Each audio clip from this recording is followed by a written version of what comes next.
함께 읽은 본문 말씀에 보면 예수님께서 나인이라는 성에서 한 가부의 죽은 아들을 다시 살리는 기적의 사건이 기록이 되어 있습니다.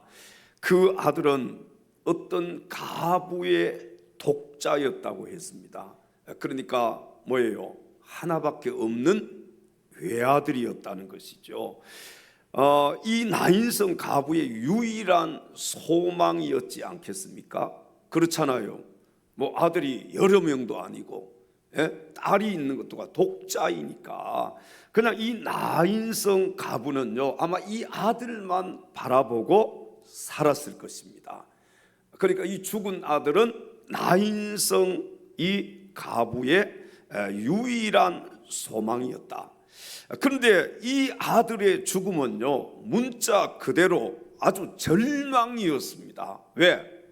아들이 소망이었잖아요. 근데 이 아들이 죽으니까 이 가부는 절망에 빠질 수밖에 없는 것이죠. 그러므로 죽은 아들을 메고 나가는 이 상여 행렬은 참으로 절망의 행진이었을 것입니다. 여러분 한번 상상 한번 해보십시오. 하나밖에 없는 이 아들이 죽었어요. 남편이 있는 것도 아니에요. 이 가부가 그렇게 이 아들만 보고 살았는데 이 아들이 죽었다. 상여 행렬이 상여가 나갈 때 얼마나 절망적이었겠습니까? 그러나 예수님을 만난 이 나인성 가부의 절망의 행진이 한순간에 부활의 행진으로 바뀌어지는 것을 볼 수가 있는데 예수님께서는 이 나인성 가부의 죽은 아들을 다시 살려주셨습니다. 할렐루야. 오늘 이 시간에는 죽었던 아들로 인해서 절망했던 한 가부 여인이 다시 일어설 수 있었던 힘이 무엇인지 알아보고 함께 말씀의 은혜 받을 수 있는 귀한 시간 될 수 있기를 주님의 이름으로 축원합니다. 다시 일어설 수 있는 첫 번째 힘은 주님의 사랑입니다. 다시 일어설 수 있는 첫 번째 힘이 무엇이라고요? 주님의 사랑이에요. 오늘 본문 13절로 가셔서 성경을 함께 읽겠습니다. 주께서 과부를 보시고 불쌍히 여기사 울지 말라 하시고. 아멘. 자, 여러분, 사람을 죽이는 것이 미움이라고 한다면 사람을 살리는 것은 사랑입니다. 요한 1서 3장 15절의 성경은 이렇게 말씀을 합니다. 그 형제를 미워하는 자마다 살인하는 자니 살인하는 자마다 영생이 그 속에 거하지 아니하는 것을 너희가 아는 바라. 아멘. 자, 여기 우리가 그냥 성경을 읽으면 안 됩니다. 아주 무서운 말씀이 기록이 되어 있어요. 형제를 미워하는 것이 곧 뭐라고요?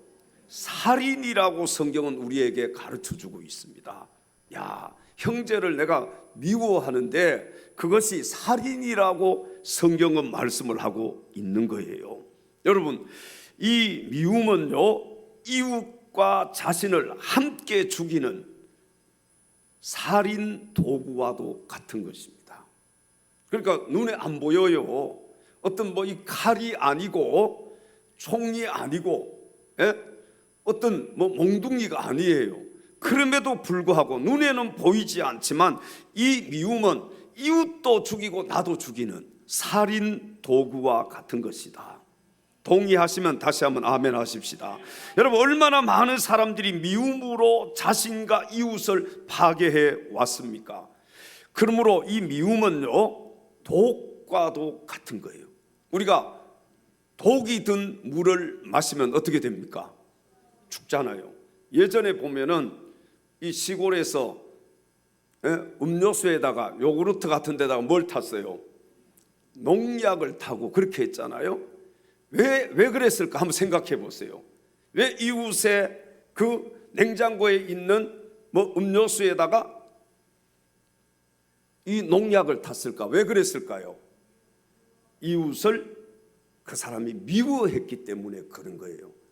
미움이 아니라면은 그렇게 할 이유가 있습니까? 없습니까?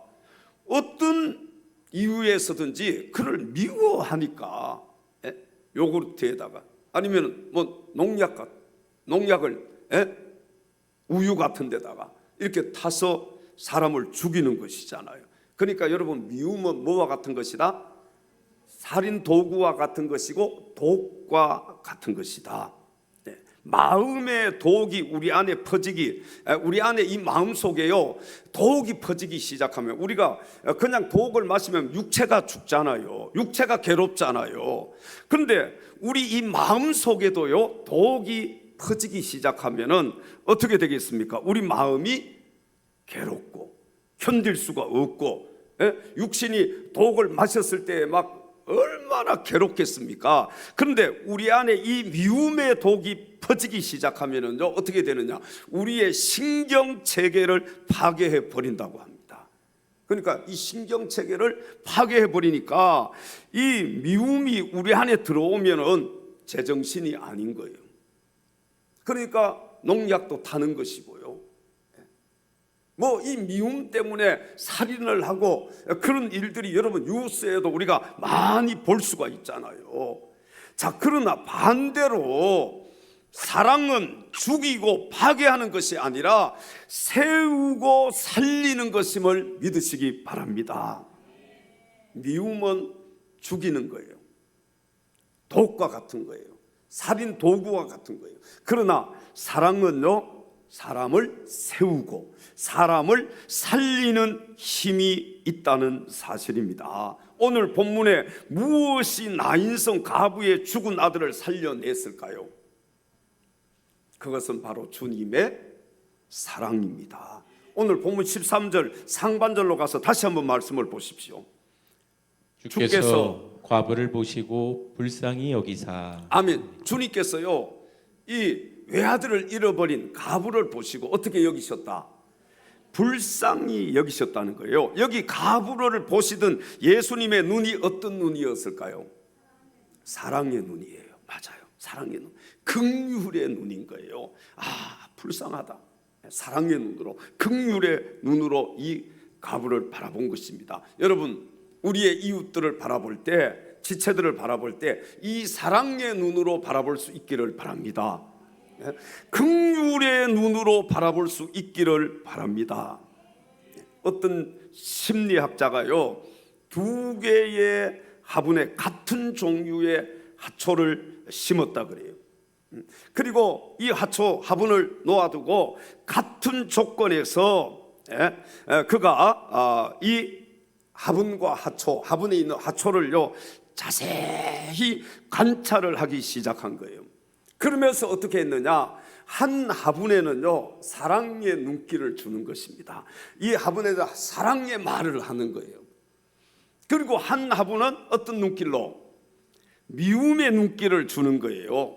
그러면서 미움의 말을 하는, 이런 말을 하는. 자, 여러분 보십시오. 그러면서 쭉 이 변화를 관찰했더니 어떤 결과가 나타났을까요? 사랑의 눈길을 받은 하초는요 그렇지 않은 하초보다 시간적으로 4배나 더 긴 시간 동안 생명을 지속할 수 있었다고 합니다. 그러니까 사랑의 힘이 여러분 눈에 보이지는 않지만 아주 크다는 것을 우리가 알 수가 있지요. 옆에 우리 지체들에게 이 사랑의 눈으로, 사랑의 눈이 어떤 눈이냐? 개슴츠레하게 사랑의 눈으로 바라보면서 사랑합니다, 그렇게 고백하겠습니다. 자, 이 고백을 듣고 여러분 싫어할 사람이 있어요, 없어요? 없어요. 힘이 나요, 안 나요? 힘이 나지요. 사랑한다는 고백을 들으면은요 힘이 나는 거예요.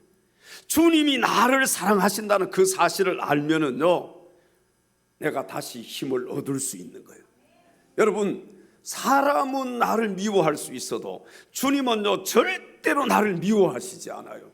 그분은 나를 사랑하시는 분이에요. 언제나 막 사랑의 눈길로 바라보시고 주님은 긍휼의 눈길로 나를 바라보시는 것입니다. 이 사랑의 눈길로 여러분의 자녀들을 바라보시기 바랍니다. 사랑의 눈길로 직장에 가서 동료들을 바라보시기 바랍니다. 긍휼의 눈길로 여러분의 이웃들을 바라보시기 바랍니다. 여러분, 사랑과 긍휼의 눈길로 우리 교회에 와서는 지체들을 바라보시면 좋겠어요. 자식 키우듯 사랑과 정성을 다하는 것, 이건 누구도 알고 있느냐? 하초도 알고 있다는 거예요.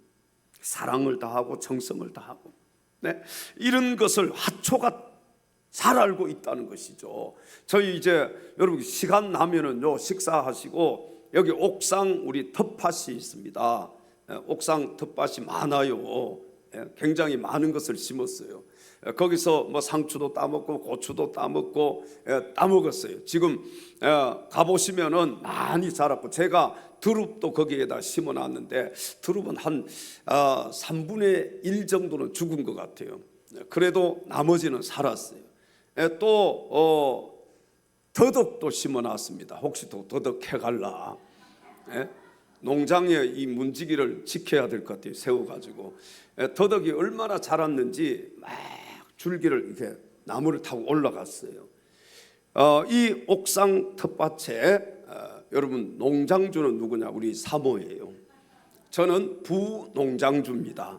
새벽 기도를 마치고 가면은 물을 주고 있어요. 사모가 새벽 기도 마치고 가면은 풀을 뽑고 있어요. 언제 또 방에 들어갔다가도 언제 나갔는지 없으면 가보면 저기 텃밭에 가 있어요. 잘 자라겠어요? 잘 자라지 않겠어요? 잘 자랄 수밖에 없지요. 저는 다른 건 안 봐요. 뭘 봐요? 더덕하고 두릅만 봐요. 가서 더덕이 잘 자랐는지 두릅이 잘 자랐는지, 이걸 심어 놓으니까요 관심이 거기 다 가 있어요. 이게 그랬어요. 정말 사랑이 아니면 이 식물도 키울 수가 없는 거예요. 그런 말이 있잖아요. 우리 어르신들 잘 아시는 말씀, 이 식물도 주인의 뭘 듣고 자란다? 발소리를 듣고 자란다. 심어놓고 그냥 가지도 않고 내팽개 치면은 저게 자랄 수 있겠습니까? 심어놨으면은 가가지고 풀도 메고 거름도 주고 가서 물도 주고 돌봐야만이 식물도 잘 자랄 수가 있는 거예요. 그러니까 식물에게도 뭐가 필요한 거예요? 주인의 사랑이 필요해요. 관심이 필요하다는 것이지요. 여러분, 무엇으로 오늘날 죽어가는 저 영혼들을 살려낼 수 있겠습니까? 무엇으로 살려낼 수 있겠어요? 주님의 사랑이에요. 주님의 사랑뿐이에요. 영혼을 살리는 것은. 여러분에게 정말 주님을 사랑하는 뜨거운 마음이 있습니까? 영혼을 사랑하는 뜨거운 마음이 있습니까? 저기 만약에 식물이 물을 못 먹어서 두릅이 죽어가고 저기 심어놓은 하초들이 죽어간다면은 뭘 줘야 돼요? 물을 줘야지요. 관심을 가져야지요. 그리고 돌봐야 되는 거예요. 영혼도 마찬가지인 것입니다. 여러분, 주님을 사랑하는 그 마음 가지고 영혼들을 사랑해야 되는 거예요. 그래야 하나님 앞에 나오지 못하고 지옥으로 향하여 달려가고 있는 저 영혼들을 향해서 복음을 전할 수 있는 겁니다. 저들을 위해서 기도할 수 있는 거예요. 진짜 여러분, 주님 사랑하는 마음, 영혼 사랑하는 마음이 있습니까? 다시 한번 이 마음을 회복할 수 있기를 주님의 이름으로 축원합니다. 교회 안 나오는 영혼들도 돌봐야 돼요. 뭐처럼? 식물들처럼 돌봐야 되는 거예요. 물 주고 거름도 주고 김도 메고 가서 돌봐줘야 되는 거예요. 그렇게 하지 않으면 자랄 수가 없는 것입니다. 여러분, 우리 교회에 나오다가 나오지 못하는 영혼들, 그들에게 전화라도 한 통 하시고 문자라도 하시고 아니면 찾아가고, 정말 가까운 분들이라면 아니 지역장님들 목자들은 정말 그 영혼들 위해서 기도하고 관심을 가지고 식물을 돌보듯이 돌봐 주어야 되는 거예요. 새벽 기도 마치면은 가서 물 주고 있듯이, 아니면 가가지고 그냥 풀 뜯고 있듯이, 그렇게 돌보지 않으면은 영혼들을 살려낼 수가 없는 것입니다. 여러분, 그렇게 영혼을 돌보는 것이 바로 이게 주님의 사랑이에요. 예수님을 사랑하지 못하면은 영혼도 사랑할 수가 없는 거예요. 우리의 부모, 형제와 자녀들, 여러분, 그리고 일가 친척들과 이웃들, 무엇으로 저들의 영혼을 살려낼 수가 있겠습니까? 그것은 바로